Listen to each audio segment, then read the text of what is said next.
I have decided to extend the validity of the 100 bolivar bill for circulation, commercialization, and legal economic activity within the Venezuela border until January 2nd. Venezuelan President Nicolas Maduro postpones the elimination of his country's largest banknote amid cash shortages and nationwide unrest. Hello, I'm Arnold Naidu in Washington, D.C., and this is The Heat.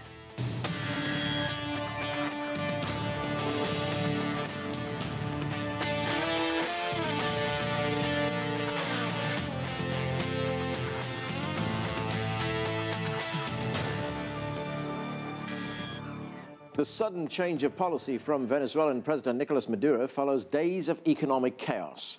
At least 3 people were killed and more than 300 were arrested in protests and looting following the government's elimination of its largest currency bill. The surprise removal of the 100 bolivar note left many Venezuelans unable to pay for basic goods in a country already suffering from scarcities of food and the world's highest inflation rate. Maduro said the currency measure was needed to stop mafias that hoard bolivars and smugglers on the border with Colombia. He also closed border crossings with Colombia, but has since agreed to reopen them, at least to foot traffic for now. The delay of the currency switch out will also allow the government to get new, higher denomination bolivar notes into circulation. Maduro blamed US President Barack Obama for orchestrating the chaos in his country. El coletazo de Obama, lo llamo yo. Obama's coup, I call it. Obama's coup. A coup to create chaos, violence, division. Obama's revenge, I call it. Barack Hussein Obama's lamentable revenge coup against the people of Venezuela, with all his networks of infiltrators, mercenaries, stateless parties of the ultra-right, of the Democratic Unity Opposition Coalition. Apátridas de la ultraderecha, de la MUP. Joining us now from Ottawa in Canada is Antonio Garcia. He's the Executive Director of the Canadian, Latin American and Caribbean Policy Centre. Here with us in the studio is Eric Farnsworth. He's the Vice President of the Americas Society and the Council of the Americas. From Mexico City, we're joined by George Ciccariello-Maher. He's an Associate Professor of Politics and Global Studies at Drexel University. Also with us is Mark Weisbrot. He's the Co-Director of the Center for Economic and Policy Research right here in Washington, D.C. Thanks to all of you for joining us. George, let me start with you. What do you make of these steps taken by Nicolas Maduro? What do you think prompted this, and why now? Well, it was very clearly prompted by a very sharp increase in the black market currency exchange rate for the dollar just over the last few weeks. You know, it's been very high. It's been increasing dramatically over the past couple of years already. But what you saw in the last few weeks was a very sharp increase, which seems to suggest that the government chose now to act as a way of cutting off at the knees this, what it calls this mafia influence across the border and the effect of currency speculation. Antonio, if we look at the response, as we've been reporting, there have been protests, there have been violence, there have been long lines, there's been looting. Is there any evidence to show that this was a well-thought-out plan that was also well executed when we look at the problems that the country is facing right now? Well, I don't totally agree with your perception that there was chaos, that the measure caused chaos and anarchy all around the country. I think it was the measure that was needed, and people actually are glad that the government has acted against these mafias that were working in the Colombian-Venezuelan border. And as the previous panelist says, the dollar was climbing from 1,000 the dollar in the black market. I mean, was climbing from 1,000 bolivars to almost 5,000, and the measure just caused a significant drop from 5,000 to 2,500. So I think there's some uncertainty. Of course, the monetary policies are not are taken, as you call it, as a surprise. But the Venezuelan people are aware of the situation, and they're going to follow through. Eric, more than 6 billion 100 bolivar notes in circulation. That's half of the country's currency, which is now going to be withdrawn.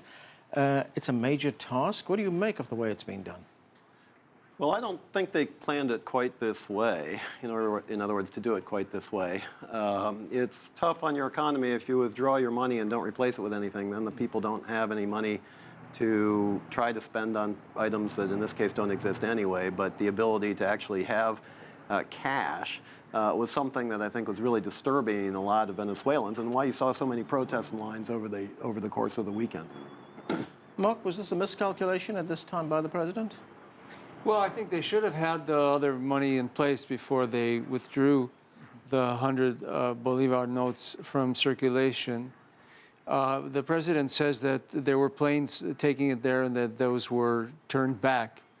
And he has made a big thing out of the United States intervention there. And we don't know how much of this is true, but we do know that the United States, and I think this is not reported very much, but it is known to everyone, the United States is trying to get rid of this government. There are sanctions against the government of Venezuela. In March, President Obama announced that, again, for the second time, that Venezuela was an unusual and extraordinary threat to the national security of the United States, which is, of course, ridiculous, but it's something that destabilizes the country and, encourages people who want to topple the government. We know what happens to countries that are declared that. And also, they've been trying to get rid of them for 14 years, and now they have right-wing allies in Brazil and Argentina, in Peru, who are actually helping them, something they didn't have for, most of the last 15 years. This is new. So I think that kind of stuff, it tends to be dismissed because it isn't the major cause of Venezuela's economic problems, but it's part of what's going on, and it shouldn't be dismissed automatically. George, what do you think? Should some of the blame for this be laid at the door of the United States? Oh, most definitely. There are multiple causes for the current crisis, one of which is clearly miscalculations by the Venezuelan government. It was clear that there needed to be some adjustment to the currency regime as early as 2012, 2013. And yet you can't rule out the intervention of the United States, which has been open and overt in supporting this right-wing opposition, which has been equally open and overt in its goal of toppling this government. Every time the Venezuelan opposition gets close to power, they kind of overplay their hand, as I think they've done with the December 2015 assembly elections, and stating very clearly that their goal is to remove the government, whereas many people that voted for that opposition simply were trying to punish it for poor economic performance. And so there's a multiplicity of factors that are intersecting in a very, very difficult situation right here. But as one of the previous panelists mentioned, the immediate effect of this policy shift was to cut in half the black market rate for the US dollar, which was the goal of it. It's unfortunately only going to be a one-time impact, and the government needs to follow up with more dramatic measures to stabilize the macroeconomic situation in the months to come. Antonio, here's something that might need a bit of explanation. So the government decides to withdraw the 100 bolivar note and is replacing it with a 500 bolivar note. What's to stop the mafia, as the president calls them, or currency smugglers or currency hoarders, from doing exactly what they did with the 100 bolivar note with the 500 bolivar note? Yeah, exactly. I think the measure was needed. I mean, there's been calculations that almost 80% of the 100 bolivars in cash was already in Colombia when the measure was taken. And as I said, the dollar dropped from almost 5,000 to 2,500. So the measure was needed. Now the challenge is to put measures, economic measures, monetary measures in place, so this doesn't happen again, because the mafias are not going to stop on this, and we can have the same situation all over again if the government doesn't make the changes on the monetary and fiscal policies that are needed. Have we seen any intention that the government plans to do that, Eric, that it will plan to introduce economic measures, economic reforms in the wake of this currency withdrawal? I don't know what the government plans to do other than blame the United States for its own troubles. Look, I just push back on some of the comments of some of the previous guests just now. This is not a creation of the United States. That's ludicrous, and we all know that. The United States is the only country in the world that's purchasing oil at market rates from Venezuela. Much of the rest of the oil that Venezuela provides to other countries is either given away or sold at concessional rates. In fact, the United States, ironically, is the one country that's providing the resources that allow the Venezuelan government to mismanage its economy as significantly as it has. To suggest that this is some sort of outside-induced economic warfare is crazy. We look at the economic statistics that deteriorate year after year. We look at the crime rates that increase year after year. We look at the way the opposition, the legitimate democratic opposition, has been attacked and marginalized by the government. It's not a matter of trying to make a coup. It's a matter of trying to abide by Venezuela's own constitution to allow for things like recall referendums and such things like this. And we all know that. And anything else just tries to put a veil over the reality of what's actually going on in Venezuela. The currency is not going to be stable because inflation in Venezuela is over 500%, according to international observers, and it's getting worse. So these are the issues that actually have to be addressed if Venezuela is going to be put on a stable footing going forward. Mark, firstly, what's, to Eric's point about the fact that the United States is not actually causing this, it is in fact buying oil from Venezuela at market rates. Yeah, I don't know who Eric thought he was pushing back against in this panel. Nobody here said, at least in the time I've been here, that the United States was the cause of Venezuela's economic problems. What we said, and I don't know why he would try to deny it because it's a matter of public record, that the United States has been trying and has made numerous efforts to try and topple this government since 2002 with a coup, which it was actually involved in, according to State Department documents. In 2013, the United States supported it was the only country in the world, actually, at the end, who supported the opposition's attempts to, with violent protests, to overturn the results of a democratic election. So it's not the picture that he paints is just leaving out. It's like talking about Ukraine without pretending that Russia's not involved, okay?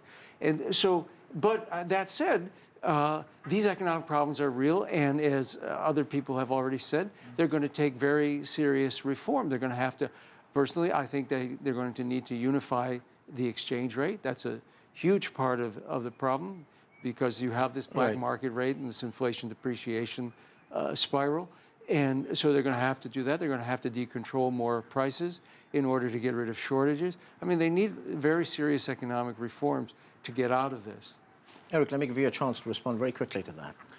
I think it's ridiculous to say that the United States is trying to kick out the Maduro regime. In fact, the United States has been extremely restrained trying to work through international institutions like the OAS, the United Nations, and working with other countries in the region to try to hold the government of Venezuela to its own commitments through things like the Inter-American Democratic Charter, things that it itself has committed to doing, things that's in terms of its own commitments and responsibilities and obligations on human rights, on the democracy agenda, et cetera. So again, this is not a Washington story, this is a Caracas story, and I think that's where the spotlight needs to focus. I want to move on to something else now. And George, President Maduro has closed the border with Colombia to fight currency smuggling.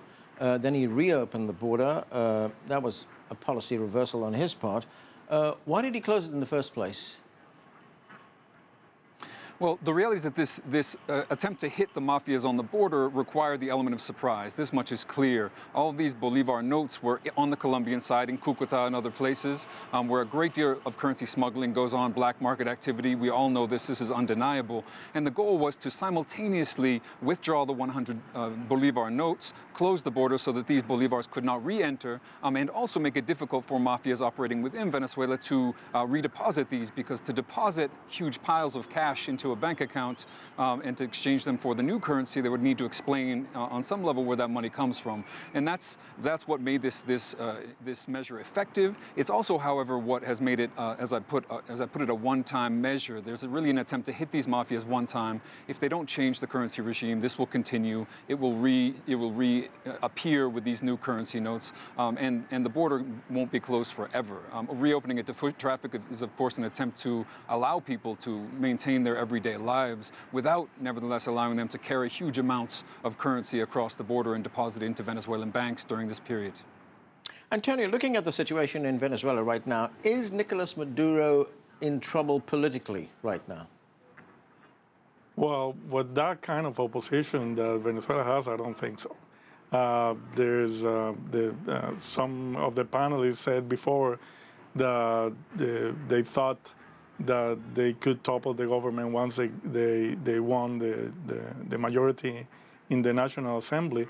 And they made a promise back then that Maduro was going to be out of the presidency in 6 months.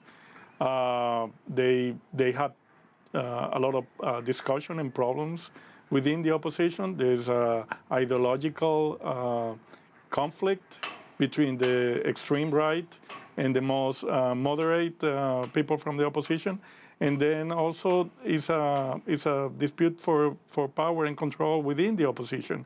Before we have Capriles, who lost twice the presidential elections, and Leopoldo Lopez from the extreme right, who wanted to be the candidate for the opposition. And now they have a third candidate, which is Ramos Ayub from Acción Democrática. And this is a dispute for power within the opposition.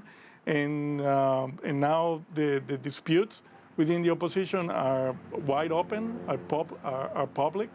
And I think Maduro was already making reforms gradually, for some very, very slow, but he was making success of some of his policies until the dollar in the black market jumped from 1,000 to 5,000. And that is a demonstration that is indeed an economic warfare against the government.